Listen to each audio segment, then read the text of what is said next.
Security will escort you out, the new chief executive officer said, not looking up from her tablet. She said it with the casual boredom of someone ordering a warm beverage at an upscale coffee shop. I did not move. I did not blink. I just stood there clutching a manila folder that weighed less than a pound, but carried enough explosive legal material to turn this entire executive suite into a crater. But before I tell you about the details in the folder, you need to understand how the fuse was lit. You need to understand who I am, and more importantly, who they thought I was. My name is Julian Cole. For 9 years, I have been a ghost in these offices. My official title was Senior Lead of Operational Compliance, which is corporate speak for the person who makes sure the corporation does not get indicted by a grand jury. I worked for a multinational logistics giant, the kind of enterprise that moves everything from medical isotopes to heavy machinery across borders without getting flagged by customs. Under the old founder, Mr. Thornton, the company was deliberately boring. Boring is good in logistics. Boring means your packages arrive on time, the regulators do not raid your office, and your shareholders sleep peacefully at night. Mr. Thornton was a man who wore the same gray suit for 22 years and believed that a clean audit was better than a viral marketing campaign. He respected the rules. More than that, he respected me. Then Mr. Thornton passed away. The vacuum he left behind was filled not by his careful, seasoned deputy, but by the board of directors' new favorite, Rebecca Thorne. Rebecca was 29 years old, had a shiny business degree from an institution that costs more than my house, and spoke exclusively in corporate buzzwords. She did not care about supply chains. She cared about synergy and disrupting the narrative.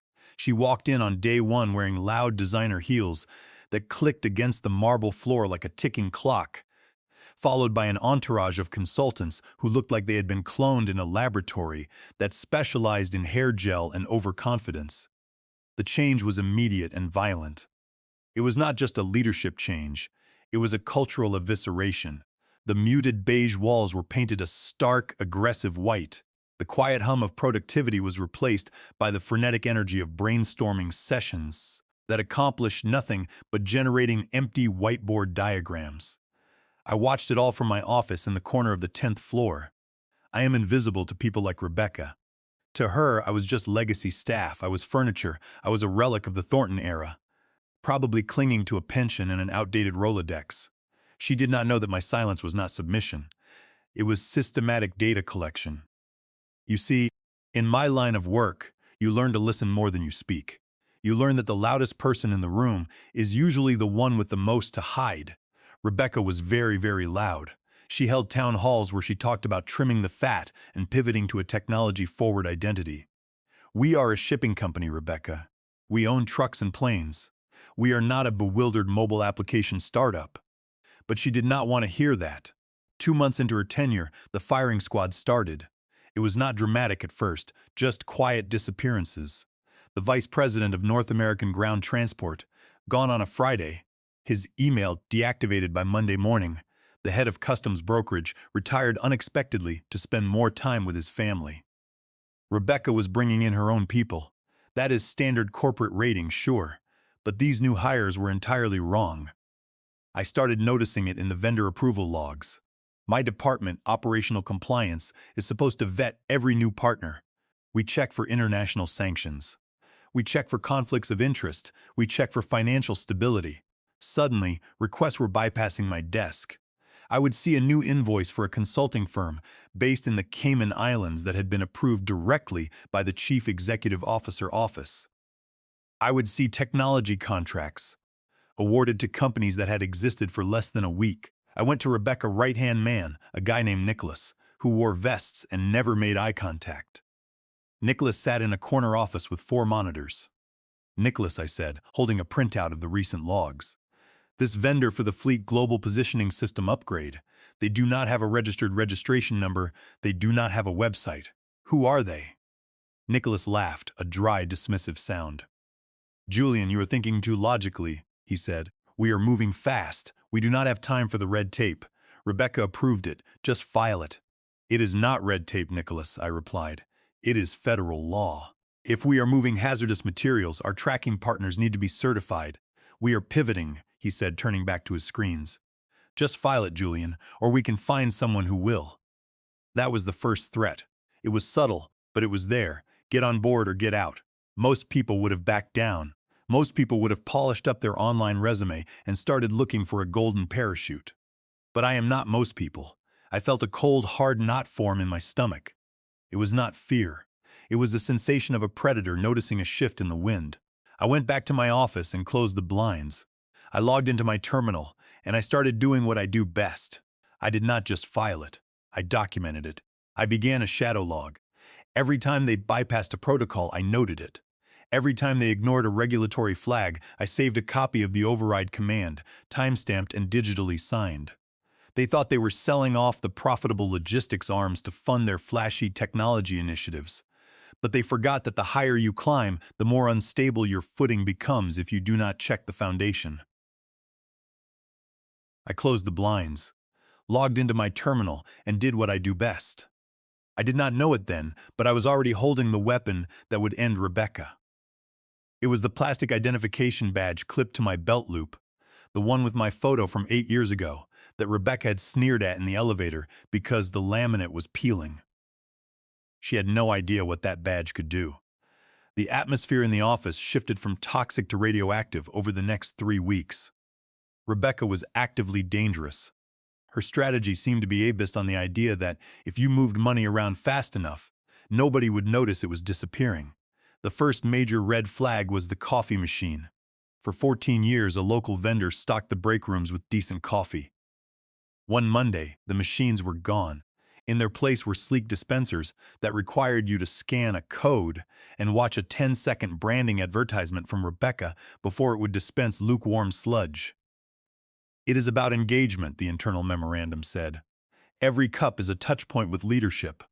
Watching Rebecca face on a tiny screen talking about paradigm shifts. While I waited for my caffeine, I realized she was broke. The company was not making money. She was cutting the coffee budget to pay for the consulting fees. I went back to my desk and pulled the quarterly projections. They were hidden behind 4 layers of password protection now. But again, I am compliance. I have master keys to digital doors they do not even know exist. I opened the file, the numbers were bleeding red. The core logistics business, the boring stuff that actually paid the bills, was down 13%. Rebecca had fired the veteran dispatchers and replaced them with an automated algorithm that was currently routing refrigerated trucks of insulin through the Arizona desert in July. On a Tuesday afternoon, an email landed in my inbox with the subject line, "Structural Realignment, Streamlining Compliance." To better align with our agility goals, the Operational Compliance Department will be folded under Public Relations. Effective immediately, we believe that compliance is at its heart a storytelling function. I laughed. Compliance is not storytelling. Compliance is do not go to jail insurance. Putting us under public relations was like putting the fire department under the control of an arsonist who likes pretty flames.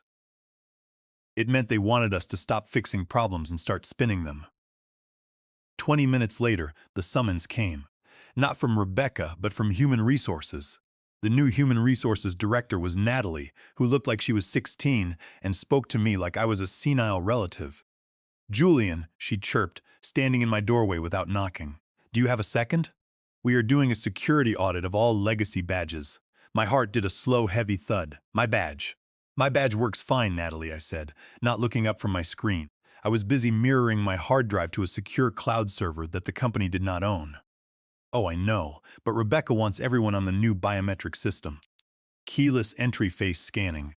We need to collect the old radio frequency identification badges to recycle the technology." They did not want to recycle it. They wanted to wipe it and erase the history. "I will bring it down later," I lied.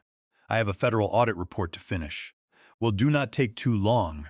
We are deactivating the old codes at 4 o'clock on Friday afternoon." To Natalie, it was a piece of plastic. To me, it was the black box of this crashing plane. 3 years ago, after a minor corruption scandal involving a regional manager, the old board of directors had panicked. They authorized a secret initiative called Project Glasshouse. They wanted a fail-safe. They wanted a way to ensure that if management ever went rogue again, there would be an immutable record. They came to me. They gave me a badge that looked identical to everyone else's. But inside the chip, there was a secondary encryption layer. Every time I badged into a secure room, the boardroom, the server room, the executive archives, my badge did not just unlock the door. It initiated a passive recording of the room metadata. Who was there, how long they stayed, and most importantly, it digitally notarized any documents projected in the smart screens or shared on the local secured network during that window. It proved what they were doing while I was there. Rebecca did not know about Project Glasshouse. She just knew she wanted me gone and my access revoked.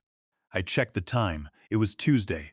I had until Friday to trap them. The next 2 days were a blur of calculated movements. I attended every meeting I could possibly access. I sat in the back of the strategy sink where Nicholas discussed shifting liability for lost cargo to our subcontractors. That was highly illegal. I badged into the records room where they were shredding physical contracts. Also illegal. I walked the halls, my badge hanging from my hip, soaking up the digital exhaust of their crimes like a sponge. By Thursday afternoon, I felt the net tightening. My login access to the main server was glitching. I experienced intermittent lockouts. My email password expired 3 times in 1 day.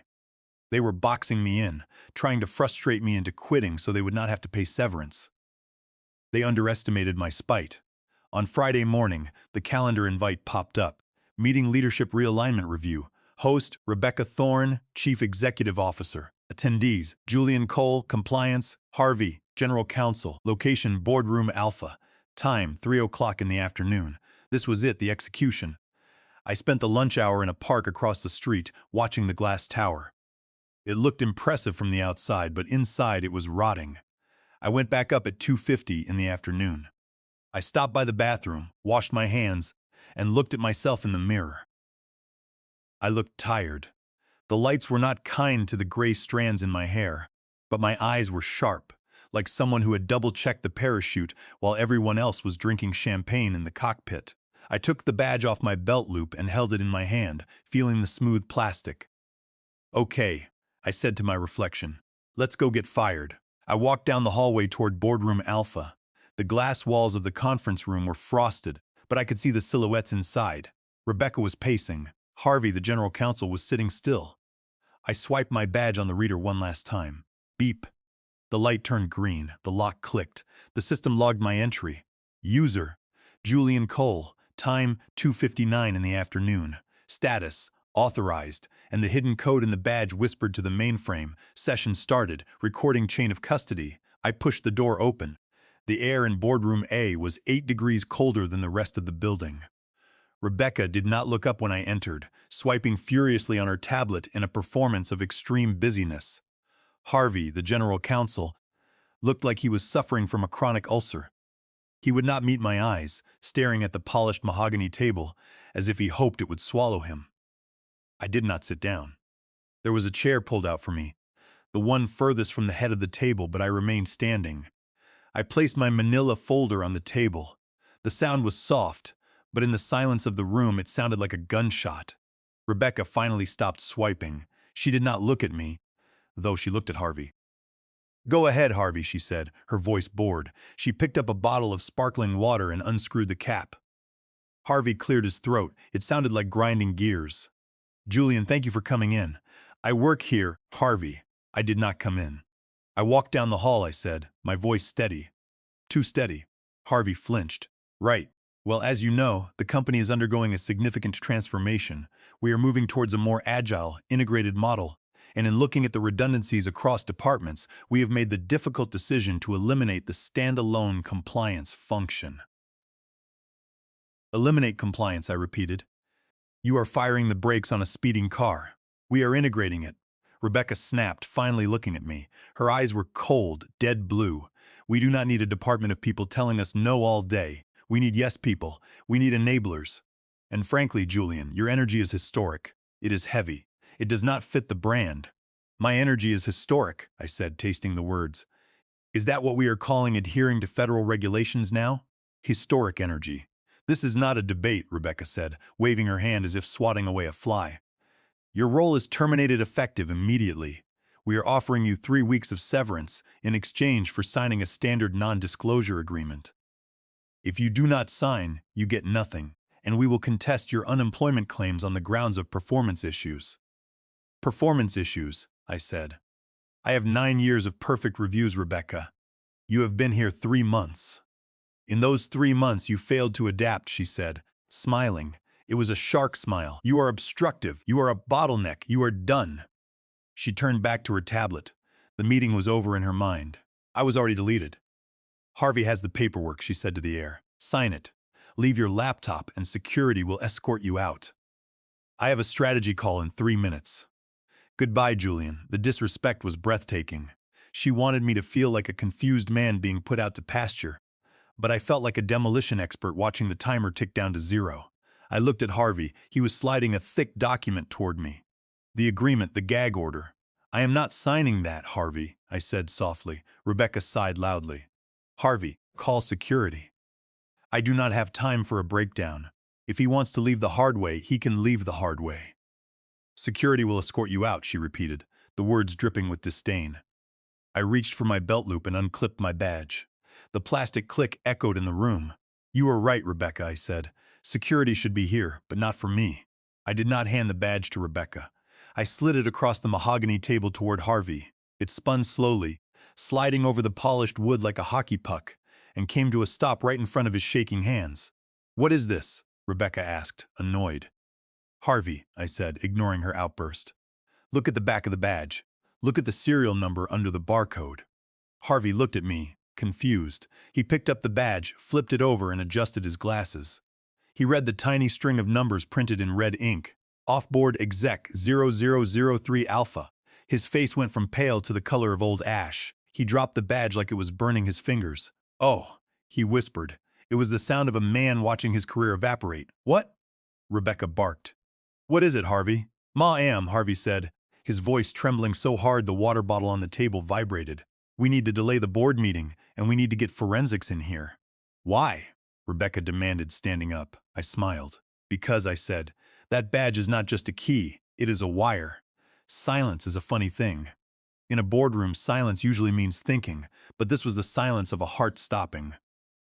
Rebecca looked between me and Harvey, her irritation morphing into confusion. She hated being confused. It made her look like she was not the smartest person in the room, which was her greatest fear. Harvey, speak to me, she snapped. It is an identification badge. Throw it in the trash and get security up here. Harvey did not move, staring at the badge as if it were a live cobra. For the first time, I saw genuine fear in his eyes, the fear of losing his law license and freedom. Rebecca, Harvey said, his voice barely a whisper. Do you know what Code Alpha means in the legacy security protocols? I do not care about legacy protocols, she shouted. I care about this man leaving my office.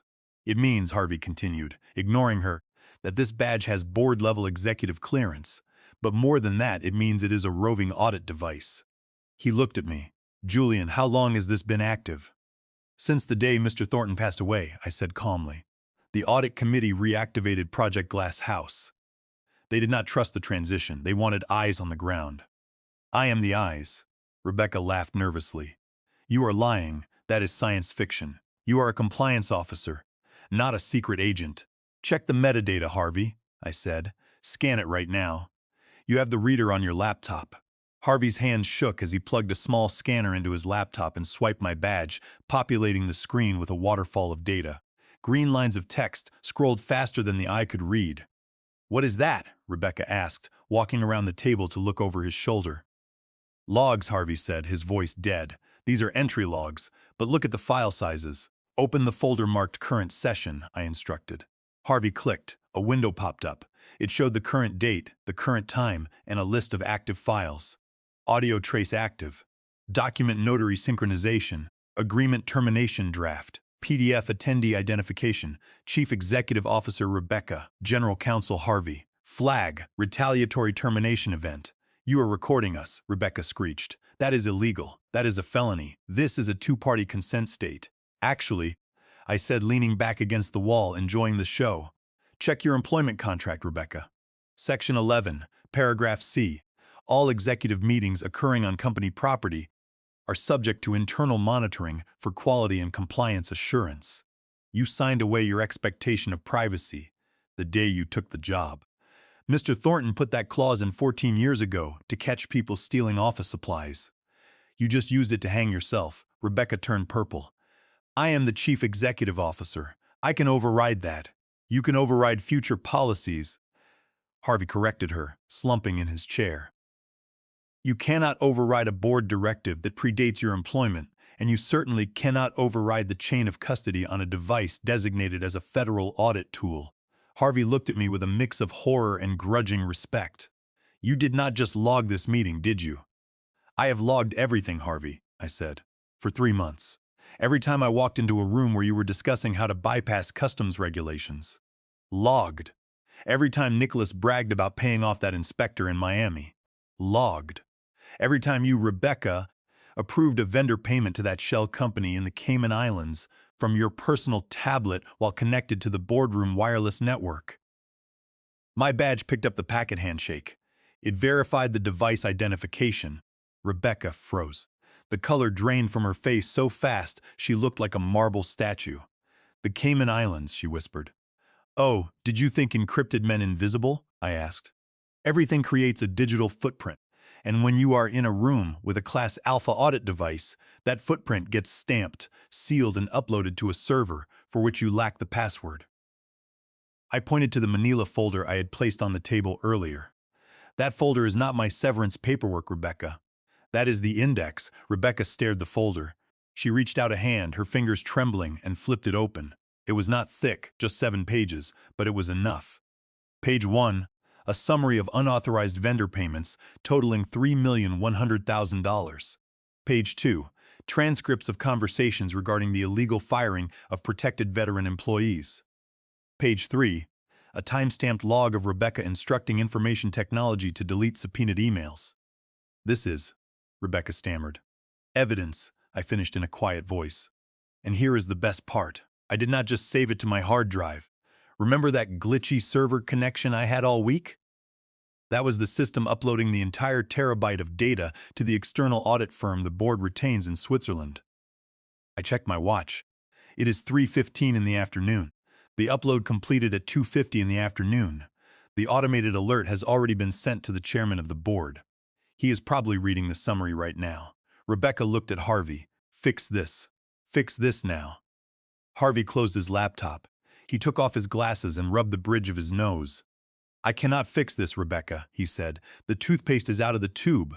The tube has been launched into the sun. I will fire you too, Rebecca screamed. You cannot, I said. As of 15 minutes ago, I triggered the whistleblower protection protocol by handing over that badge. You cannot touch me under federal law, and if you fire Harvey, he becomes a witness in a criminal investigation. I stepped toward the table. So I said, about that security escort. We should call them, but they are not escorting me. The silence broke with the buzzing of Rebecca's phone. The caller identification displayed Chairman Carlisle.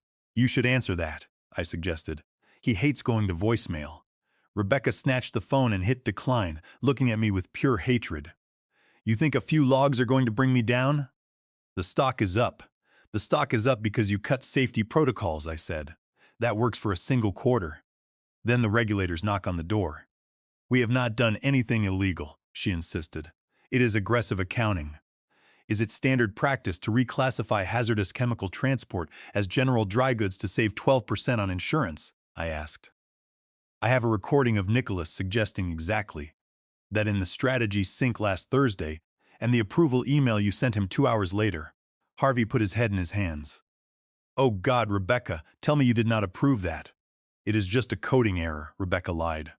The badge logs show you overrode the warning flag twice, I said. That is willful negligence.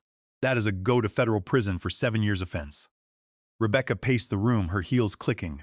Nicholas will take the fall. He proposed it.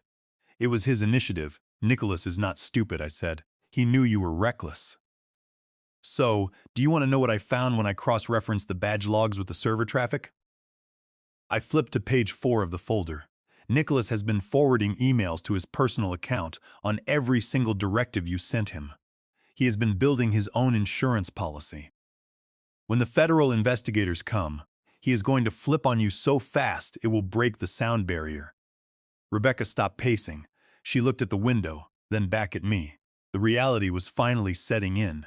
She was not fighting for her job anymore. She was fighting for her freedom. "What do you want?" she asked, her voice quiet. "You want money. We can negotiate a settlement. We can wipe the logs." "You cannot wipe the logs," Harvey interrupted, his voice hollow. "It is a distributed ledger. The moment it uploaded to the Swiss audit firm, it became immutable. The record exists." "I do not want money, Rebecca," I said. "I want my company back." "Your company?" she sneered. "You are a nobody. I am the person who keeps the lights on," I said. "I am the person who makes sure the drivers get paid and the cargo gets inspected. People like you think companies are just stock tickers. You broke the machine because you did not understand how it worked." The phone buzzed again. Chairman Carlyle this time was followed by a notification on Harvey's laptop. Harvey opened it, read it, and closed his eyes. "Rebecca," he said, "they have placed you on administrative leave effective immediately. Your access to all company systems has been revoked." Rebecca grabbed her tablet. Access denied. She tried her laptop. System locked. Contact administrator. She looked up, her eyes wide with panic. "They cannot do this. I am the chief executive officer." "Not anymore," I said. The door to the boardroom opened. It was Nicholas, holding a box of his personal belongings. He looked sweaty. "Nicholas," Rebecca asked, "what are you doing?" "Human Resources just called me." Nicholas stammered. "My contract is terminated. Something about unauthorized data transfer." He looked at me, saw the badge, and knew. "Save it for the deposition, Nicholas," I said. Rebecca looked at Nicholas, then at Harvey, and then at me. "You ruined everything," she hissed. "We were going to the moon." "Rebecca," I said, "this is a trucking company. We drive on the road, and you were driving drunk." The elevator dinged down the hall. Heavy footsteps approached. "Now," I said, "I think that is the security escort." Two large security guards, Peter and his partner, stood in the doorway. "Miss Rebecca," Peter said, "we have been instructed to escort you to the lobby. You are not permitted to return to your office." "This is ridiculous," Rebecca shouted. "I need my keys. Your personal effects will be mailed to you," Peter said. "Please come with us." They walked her out. She was shouting all the way to the elevator. When the doors closed, the silence rushed back in. Harvey was still sitting at the table. "What happens now?" he asked, cleaning his glasses. "Now the cleanup begins," I said. 3 months later, the office is boring again. It is wonderful. The walls are beige. The coffee is average and the stock price is stabilized. Rebecca took a plea deal. She is doing 14 months in a minimum security facility, followed by 4 years of probation.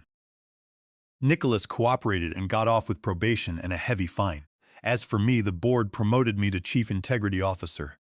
It comes with a raise and a seat at the quarterly board meetings. People walk differently around me now.